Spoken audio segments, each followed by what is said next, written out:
Hello, Starseeds. Hope you're all doing well.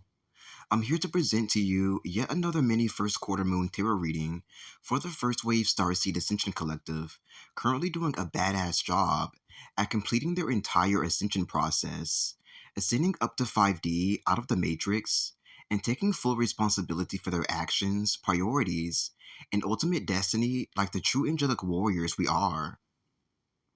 So, in this particular tarot reading on the first quarter moon, due to occur on the 8th and 9th of this December, we are going to be uncovering just what the Ascension energies have in store for our continued progression out of the Hunger Games Ascension arena, as well as to benefit our lives for our long term future. But as always, I wanted to provide a brief breakdown of what the first quarter moon even is exactly, so that everyone will feel caught up and secure before getting into the reading. The first quarter moon is a lunar phase that symbolizes balance, determination, and a time for decision making. When using my intuition, I analyzed and took notice of the fact that when in this stage, half of the moon is lit up while the other side is not, giving me vibes of congruence and symmetry right away, which is bringing the message and theme that we should work with the first quarter moon to become a much more balanced, aligned, authentic version of ourselves. So we may successfully take on and fulfill whatever mission or project we're working on, or that may soon be approaching at that time, but also just in general, to take along with us for the entirety of our lives as well, which I'm going to intend occurs for us as much as possible all throughout the reading in terms of finding balance within ourselves in order to give us a great head start on this.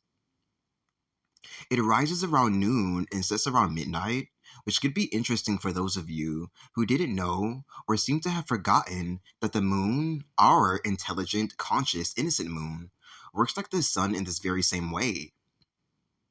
It is also named for its position in the lunar cycle, which is the first quarter point of that particular month, and is interestingly considered to be a waxing moon in addition, due to the illuminated portion of the moon increasing, which is why I also partially named the title of the video this, and due to how close it is in proximity and relativity to the waxing crescent phase just before it, even providing us with a sort of top off of the energetic theme, message, and light code influxation from the waxing crescent phase to make us more whole, more self assured and aware, and much more sharp, conscious, and headstrong as we come out of it, just as if we are the moon as well, because we truly are in this way in many. I hope all of that was enough to fill your cup and make you feel whole enough to get into the mini tarot reading. So let's do it. First off, here we have the major arcana card, the Wheel, to be of service to us throughout this first quarter moon reading. Here, I am feeling and seeing the most immense, most welcoming, most liberating message and omen of our first wave ascending starseed tribe, the 144,000, successfully ascending completely out of the beast system's Hunger Games, Maze Runner, zombie apocalypse, dystopian society, Matrix arena, after being forced to participate in it at least for the past 10 years since it fully kicked off back in the fall of 2014. But with this, which explains the reason it is extra celebratory, is also the successful ascent of all of God's children, whom suffered through the greatest trials, tricks, and tribulations for lifetime after lifetime, being depicted here as the woman stands on top of the wheel, feeling like it is the whole world she is standing on top of and has conquered at the root core of when it first got infected with the profound levels of evil we've battled victoriously. Because we were so heavily entwined and bound to the incredibly polluted matrix and beast system, whom is coded with the most anti-Christ, anti-life distortion of the truth codes, this is why we as natural Christ beings were marked for death by Satan and his design centuries ago for his final battle with God and Source Creator.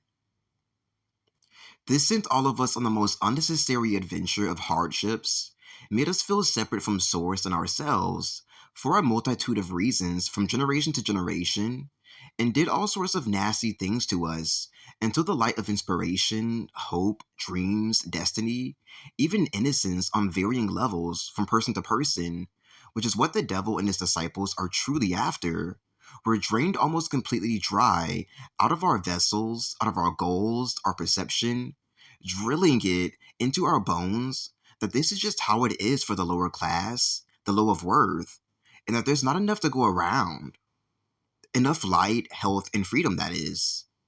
But this old, so worn out, worn down illusion, the reptilians, Nazis, and Freemasons tried their best to uphold as long as they could, is fading completely away now. For something so ugly could never support itself without the help it's been receiving to keep it standing for so long from outside sources. In fact, just as I said that, the stack of wheels just below the one the young woman stands on felt to be falling down right from under her, right from the ethers, symbolizing all of the workers of Beelzebub getting out from so far up our royal assholes, trying to sniff out the proper codes to help them get a clue, and descending with such dismay, humiliation, and full awareness of what they were doing to harm and test innocent people whom have nothing to do with them whatsoever, just because they felt like it and had permission to. All of this nonsense we've been intertwined, intermixed, and entangled within that has nothing to do with us or whom we truly are, but the primordial aspects of ourselves more than anything, really. We are now relinquished from on the deepest, most permanent, most solidified heart, mind, and soul levels. And it is now their turn to pay the price for all of the work they've been doing, to take it upon themselves to teach us lessons, the lessons of God, the lessons of humanity, all in reverse and in code, which means that we have officially beaten the Matrix. Isn't that crazy, you insane superheroes? Matrix 144 Warrior style at that. Youth. For the time being, just continue to let all of the serpents, the rest of the pollution, the rest of the haters, all obsessed with you in reverse, truly, and which I'm going to ask you now benefit from, so you'll see what I mean. Fall from your energy body, from your mental body, your sense of awareness entirely over the next 3 to 4 days that it will take the first quarter moon to help us with this, is the advice I have for you. Welcome home, and welcome back to the real world, before any of this ever even started in the first place, which is just where and when it feels the young starseed angel has somehow found herself right back to where she belongs, where her heart is, where her unfinished business is, and where her life re-begins. Here we have yet another major arcana card, the Tower, which I feel we might have actually conjured and manifested ourselves due to our opening of this first quarter moon portal of opportunity, in terms of there being two major arcanas present here to be of service to us. Here, in order to complement everything that I was just saying in the wheel card, as well as the overall vibe and theme of this entire tarot reading, I'm feeling this circular motion taking effect towards the center of the card, where it feels like all of the karmic debt thrown onto our enslaved tribe to have to fight through is now going in a counterclockwise motion. So the burdens may be transferred to the beast side instead, us getting transferred the good luck, health, and prosperity that we've won from the game, aka successfully earned for toughing and surviving it through shit they don't have any idea about. Which is what makes us so real, unknown, foreign, and mysterious. The strange, incredibly dense realm they put us in that only we seem to truly understand. And not even mind at times either, if I'm to be honest. Making us even more real, raw, daring, naturally authentic, and primordial. The old primordial timelines, operating the Lilith, Poison Ivy, Beast Distortion codes, must completely collapse now, however, as it was uploaded, if you will, into our matrix system, now a fairy matrix system very excitingly, just to keep things operating backwards in a Babylonian fashion, and to keep all of humanity oppressed under all of its brainwashing, spells, and hypnosis. Huge circle of life vibes are present here, which is coming with this out with the old, in with the new, swooping right into harmoniously shifting around sensation that it feels like Mother Nature, our newly restored Mother Nature, wants to facilitate for us through this portal we've opened together.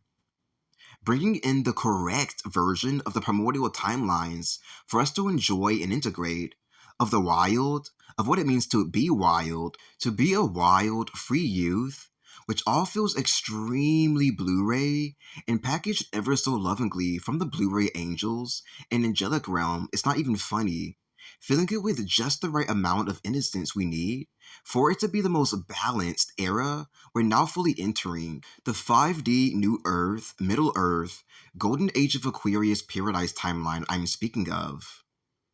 We've done all we've needed to do, and now it's just time to let nature take its course and do the rest, which you will start to see manifesting if you haven't already began to, like I have myself as of late, within our 3D reality over the next 5 days or so before Judgment Day officially commences. I'll see you on the other side, survivors, and job well done. And that concludes this Starseed Ascension Energies tarot reading regarding the first quarter moon phase, soon approaching this December 8th and 9th.